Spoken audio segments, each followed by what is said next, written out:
So I'm from Microsoft. I'm here to talk to you about how Microsoft is seeing the world changing within search, and particularly, I've called this presentation Search Reinvented. It's not something which is a completely new look at search. It's looking at how search is going to evolve and change over the next 5 years. Because there is a revolution coming.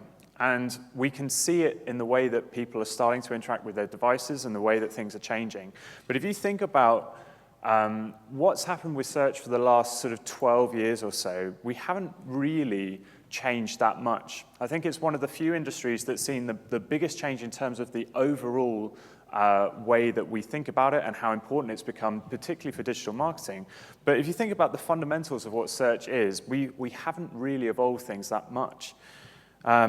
If you think about what search does today, it's still ultimately keyword-based, and it's mapping something where you go and retrieve and find a document that you're looking for on the web. And actually, search can be so much more than that. Search can be something which is really incredibly powerful, and some of the things that we're thinking about is how do we move away from thinking about search just as a keyword tool. Now, I think one of the key things that we're going to have to do is we can't just be stuck in those old ways of thinking. We can't continually think about that search as we know it today is going to continue and that it's going to continue to be the same and that we're going to be using search in the same way that we have been for the last 12 years. This can work for certain industries. You can continue to do things the same way and it will always be the same. And I want to share an example of that. But I think part of the problem is that if you don't evolve your thinking and if you don't think about how things are going to change, you can get caught out. The example I want to take you through is advertising and watches. If you look at any mainstream piece of print advertising which is trying to sell watches, so if you go into any magazine, you'll see a picture which is something similar to this. All of the watches in any photo will always have the hands set at around somewhere between 8 minutes past 10 and 11 minutes past 10. Now, there's 3 reasons why advertisers do this. Anyone know what they are? Want to shout out? Smiley face. You're exactly right. So there's 3 reasons why advertisers do this. One is because when you set the hands at 8 minutes past 10, it doesn't cover up the branding, which obviously is really important for the watch advertiser. So this is Rolex in this example. The other one is it doesn't cut off any of the features, so you'll see those dials underneath. You can see those clearly, but the major reason is actually because people are more likely to buy a watch if they see the hand set at a smiley face than if they see it as a frown. Now, psychologists have looked at this, and they actually get more sales from smiley faces than they do from frowny faces. Now, that's all well and good, but you can't, when we move into the digital arena, none of that actually makes sense. So can somebody tell me why HTC, on every one of their adverts for phones, has their digital clocks set to 8 minutes past 10? If you look at any picture of an HTC phone, I guarantee it will be 8 minutes past 10. Now, why is that? It's not because of a smiley face, because it doesn't make sense in the digital world. And I've tried to find an idea or a thought why that might be, and the only thing that I can come up with is that someone in the marketing department at HTC said, if you want to sell more watches and more phones, you need to set it to 8 minutes past 10. Now, this clearly, I'm being a bit facetious. I presented this last week, and somebody actually tweeted HTC to say, why is it that your stuff is that? And they said, we feel that this is the best representation for a 12-hour clock to get the most out of the dial. But I'm sorry, that's bollocks, because that can't be the case, because why are you even thinking in a 12-hour clock when you've got 24 hours on your digital interface? So I think that this is something where they're trying to cover up something which is a legacy thought that they've been thinking about for a long time, and nobody's actually stopped to think, okay, should we actually be doing this in the now? And so this is how we're trying to think from a Microsoft perspective. We're trying to think about search in a different way. We don't want to be just stuck in the same old ways of thinking. We're thinking differently about search, and we're thinking particularly about search beyond the search box, because search is moving far beyond just going to a destination, typing in your search term, and then going and using it as a means to getting from A to B. We're starting to think about search much, much more broadly, and I want to show you a very quick video of just some of the ways in how Bing is thinking about search in a way outside of the box. This box, this little box, put everything you ever wanted to know right at your fingertips. But you don't live in a box. You live out here,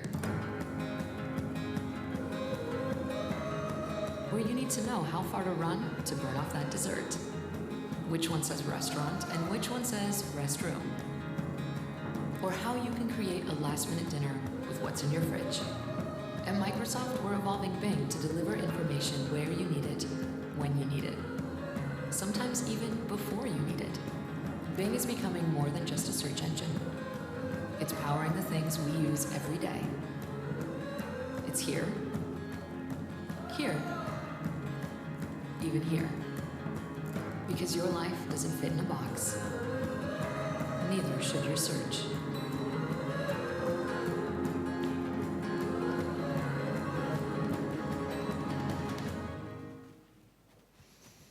Okay, so that is a very sort of happy, cheery vision of the future about how, but actually it's not the future. These are all things which are happening today. And what you'll see is in that video gives you a few examples of how search is happening and it's occurring, but you're not actually physically thinking about doing a search. It's just giving you the information that you need. So that thing where you hold up the phone and it's able to translate in real time the Chinese which is on the wall to tell you which way to go, that's something which we've got right now today which we can use. That's search. It's not something where you're thinking about, I need to translate something, but that's still search. And so I think where we're moving to is a place where search becomes the new electricity. Now, what do I mean by that? What I mean is we're all broadly sort of aware if we actually think and we stop to think for a second that electricity is out there powering all of the devices that we use every single day. But most of the time we're not actually thinking about where does the power come from. We just switch on a light, flick a switch, and the light comes on. It's only when we actually stop to think about how does that process actually work that we think, yes, it's being powered by electricity. And all of the things that we have amongst us here, without electricity, we'd be totally screwed. Search is going to become like that, where it starts to fade into the background, where you're not going to be even really aware that you're searching, and yet search is going to be there doing lots of things in the background for you to actually make your lives much, much easier. Now, I want to tell you a story about one of the big problems that we have at the moment is that there's a discoverability issue with search. And part of the problem is that there's a whole world of information out there. But if you don't know to go and search for it, if you don't know that something is there that can be really useful to you, then you're never going to think to search for it. And so this is one of the problems that we're trying to tackle, and one of the things that we're dealing with at Microsoft is how do we actually get to a stage where we can serve you the information you need before you even know to look for it. So I want to tell you a story. My wife and I are big fans of the cinema. We go to the cinema probably once or twice a month. In order for this story to make sense, I need to tell you a little bit about my wife. So she is a very slight lady. She's a size 6. She also has, therefore, because she's very slight, the bladder capacity of a 6-year-old child. Therefore, when we go to the cinema and they serve you those enormous 3-liter buckets of Coke, it is inevitable that halfway through any film that we go and see, she will need to take a bathroom break halfway through any film that we go and see. So a few months ago, actually this is quite a few months ago now, we went to see the new X-Men film. And we were in the cinema. We've done our usual thing. We've sat down, she's drinking the Coke, and I know that 40 minutes in, I can feel her fidgeting next to me. I know that she needs to go to the loo.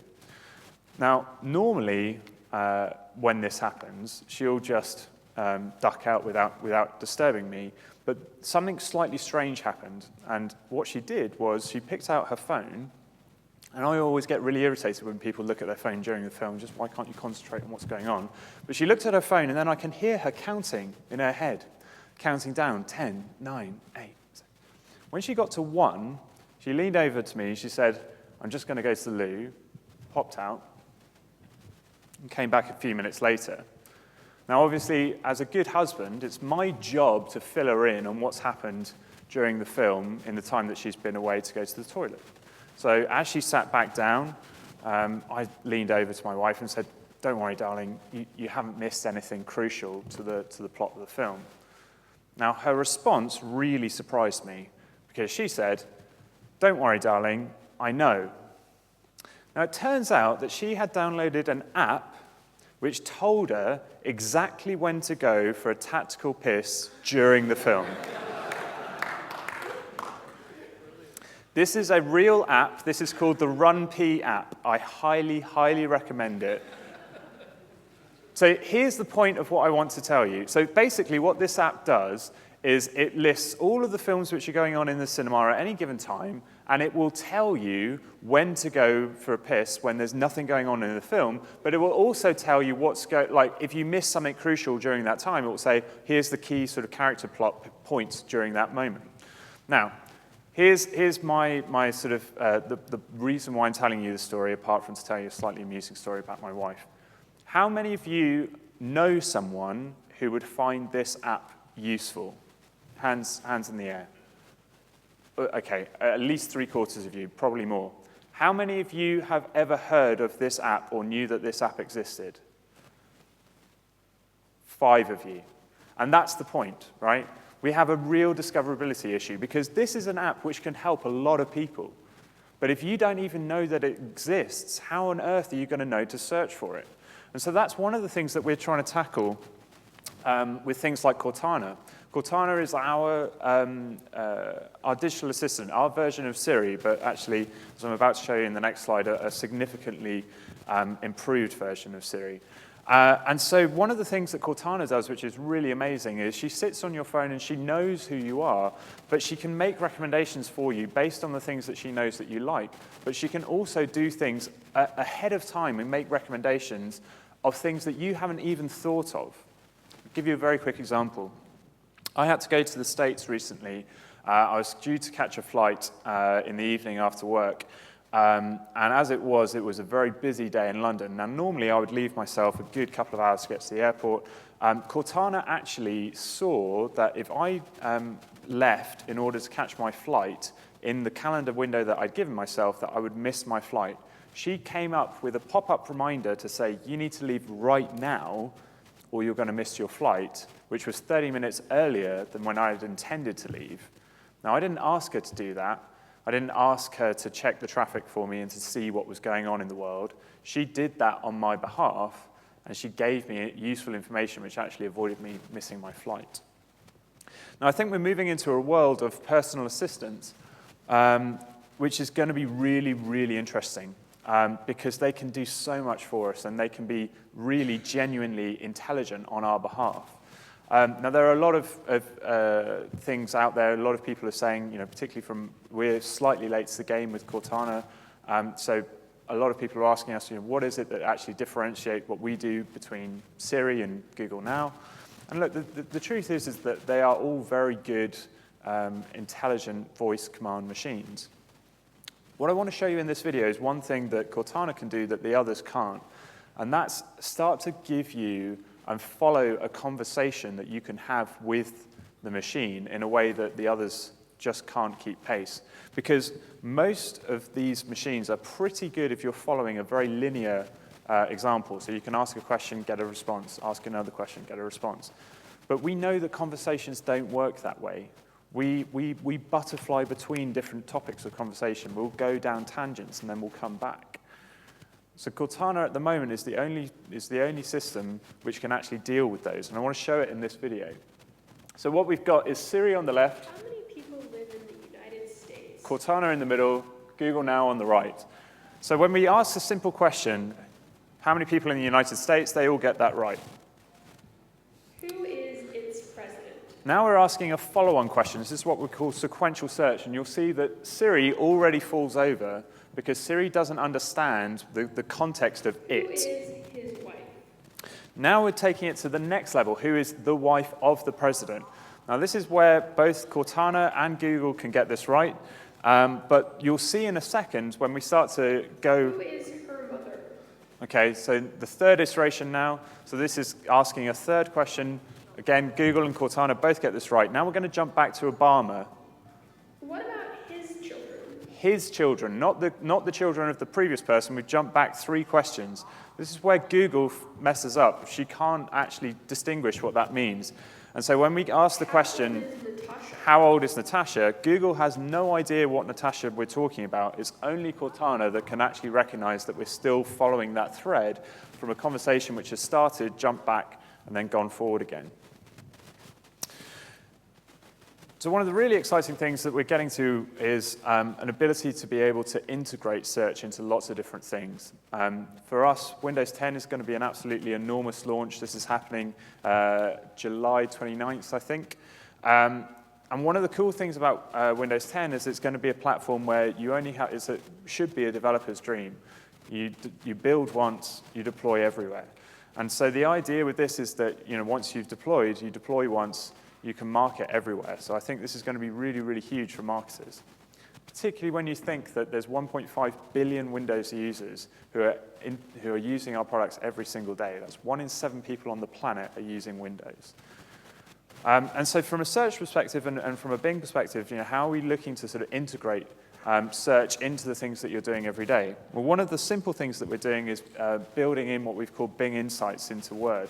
So you can see very, very easily, if you're writing an article in Word Online, you might be writing about George Washington. Bing will scan through the various things that you're writing, and it will pick out things which it seems and it thinks are relevant. So in this case, it will know that George Washington is a character, is a person of historical note, and it will actually pull in information from the web, which will be useful to you in Word, so you don't have to go off to another place to go and find that information. It'll all just be there. Similarly, if you're working in PowerPoint and you want to just find a quick cat video to drag into your PowerPoint just to up the laughs, it will do that within PowerPoint. You don't have to go to a browser, open up a search bar to actually search for that stuff.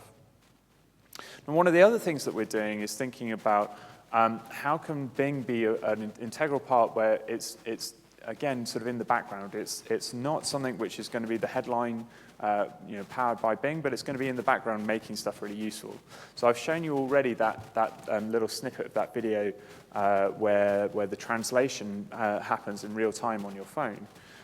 One of the really cool things that we've developed, this is actually slightly old now, but this is Skype Translator, again, being powered by Bing. How many of you in the room speak German? 1. 1.5. Excellent. This will all be seamless then. So for those of you who do speak German, you'll see that there are some of the translations are not absolutely perfect, but what this enables us to do, if we're getting to a place where pretty soon, and this is quite controversial, you may not even have to teach your kids to learn other languages, because the technology will be there that will allow you to just seamlessly talk to people in different languages and have automatic translation in real time. This is a video which we did last year, just after the World Cup, where Skype is translating in real time between English and German, between 2 people talking about the World Cup. Yes, I did see the World Cup. Congratulations.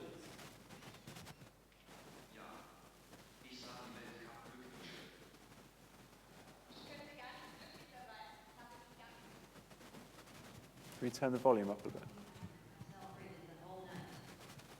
In einem einzigen Spiel hat Deutschland mehr Tore geschossen als England in den letzten 2 Veranstaltungen zusammen. A single game, Germany has scored more goals than England in the last 2 events together.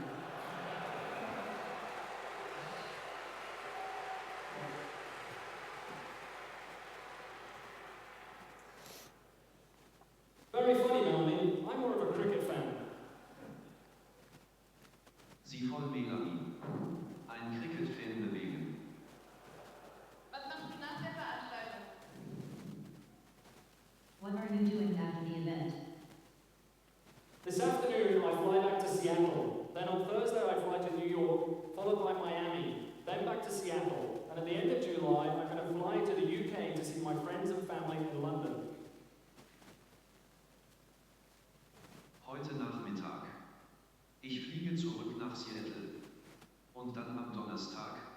Ich fliege nach New York, gefolgt von Miami. Und dann zurück nach Seattle. Und am Ende Juli werde ich fliegen nach Großbritannien, um meine Freunde und Familie in London zu sehen. Wow, das klingt nach einem vollgepackten Kalender. Wow, that sounds like a packed calendar. So I think you can start to see, like this is search. This is not search as we currently think of it today. There's no box there, there's no keywords there, but this ultimately is still search. Search being powered in a different way to be able to give you something which is really useful. And any of you who work in international sort of climates where you have to do conference calls with people, English isn't always the best way, and sometimes it's the only way that we can do things. But being able to talk to people in their own language where they can have sort of seamless translation. I actually ran a demo of this talking to my parents-in-law who are Mandarin speakers. And to actually be able to have a conversation with them without having to rely on my wife to translate for me is an absolutely incredible and eye-opening experience. So I want to tell you there's another problem that we have with search, and this is something which, again, we're trying to think about search in a slightly different way. So one of the big problems that we have is that if you don't know what something is called, if you don't know exactly how to search for something, then you can be in a really difficult place to actually try and find it. Has anyone seen this photo before? No? Okay. This was on Facebook a couple of months ago, and a friend of mine posted this, and she said, I really would like this, and sort of was vigorously hinting that it was her birthday in a couple of weeks, and therefore this might be a good gift for her. So as a good friend, I thought, okay, well, look, I'll see if I can buy it. But the problem is, because I've never seen this before, I've got no idea what it is, I had no idea how to actually search for it. So I want to take you through, this is my search journey of how I went through. Now, I should caveat at this stage, I did this on both Google and Bing. This is not a Bing problem, this is a search problem. For any of you who are thinking, well, the reason why you failed was because you were on Bing. This is a search problem, okay? So the first thing I said, okay, well, what is it? It's a slide, but it's a slide for the stairs, so I searched very simply for step slide. Now, the response which I got from the search engines, which was something was completely irrelevant to what I was actually searching for. They were trying to push me towards stuff for non-slip step aerobics equipment. So clearly this is not a useful search, this is not what I'm looking for. So I then had to go back to the search engines to refine my search and saying, no, I'm not looking for aerobics equipment. Actually what I want is a toy, so I searched for step slide toy. This got me a little bit closer to what I was looking for. But in this instance, it gave me results for garden slide sets for the kids. And obviously, this is not something for the garden. This is something for indoors. So I had to go back to the search engine again. And this time, I searched for indoor slide for stairs. Now, it was at this point, this is the first time that I actually got to a result which was related to the products in question. Now, unfortunately, it happened to be a Daily Mail headline, and therefore I got this, which was, whee! Clever fold-up mat turns stairs into slide. And so with great reluctance, clicking on the Daily Mail, I went through, and it was there that I found that the actual name of this product is called the Slide Rider. Now, bearing in mind, of course, that I want to try and buy this, it wouldn't be unusual for my next search to then be Slide Rider Amazon, because mostly when I want to go and buy something, I want to go to Amazon. Now, unfortunately, Amazon didn't stock this product, and therefore, they took me to a page which was something, again, completely irrelevant. They took me to the Slip and Slide Surf Rider, which is basically just a glorified plastic sheet for kids to slide down in the garden again. So back to my search engine for a fifth time, and this time I just typed the actual product name, Slide Rider. So imagine my frustration when this was the result that I got. We finished the designs, but that's just one step on the journey to making a great product. Please check back for updates on manufacturing. So I've gone through this entire process. I've gone through multiple iterations of trying to refine a search, only to find out that this product doesn't even exist. It's merely a prototype. This is something where this is a Kickstarter thing that they were trying to get funding for online. Now, the point of this story is not to say it's not about the search journey. You probably could have got to that same result quicker by typing in slightly different things into the search engine. The point is that search shouldn't be this hard. Search shouldn't make you have to go and do all of that legwork just to be able to get to the result that you need. Actually, what the search engine should be doing is you just say, I want to buy this, and give them a picture, and it comes back with the result. I'm sorry, this product doesn't exist. It's a prototype. And so one of the things that we're thinking about for the future is what we call, it's a project called Project Adam. So there is a team of people who work in the States. How am I doing for time, by the way, John? Tight, okay. This is the last video. There's a team of people who work in the States whose job it is to be able to try and categorize every living object and unliving, every known object in the world, right? That's a pretty monumental task. But what they can do is actually, just using your phone, is be able to recognize objects. So I want to show you this video now, recognizing dogs. So we thought about using a different dog to find a little bit more challenging. See if Cortana behaves this time. Cortana, what kind of dog is it? Could you take a picture for me?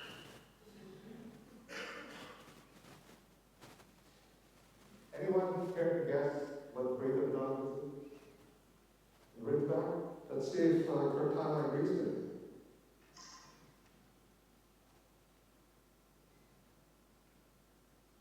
I believe this is a Rhodesian Ridgeback. Wow. Thank you. Just to make sure that Adam is all working correctly, we will now try on a real human being. Cortana, what breed of dog is this? Could you take a picture for me? This is probably I was in the target, yeah. risky and career limiting, but let's go.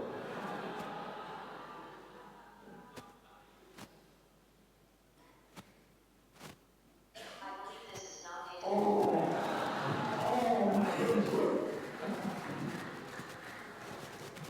Thank you, Johnson.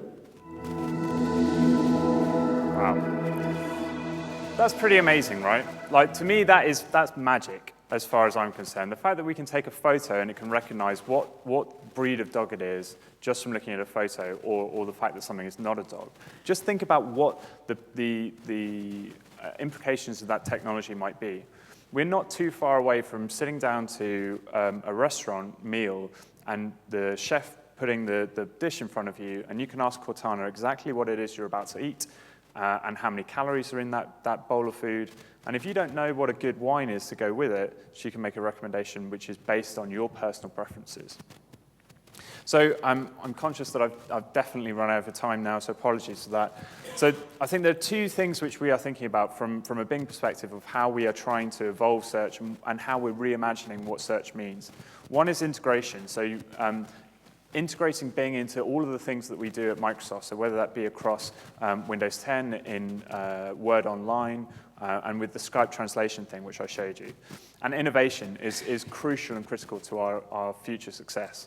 So trying to take things and think about search in a completely new way, whether it be object recognition or thinking about being able to provide you with the answers that you don't even know to look for right now through Cortana, that's where we're going.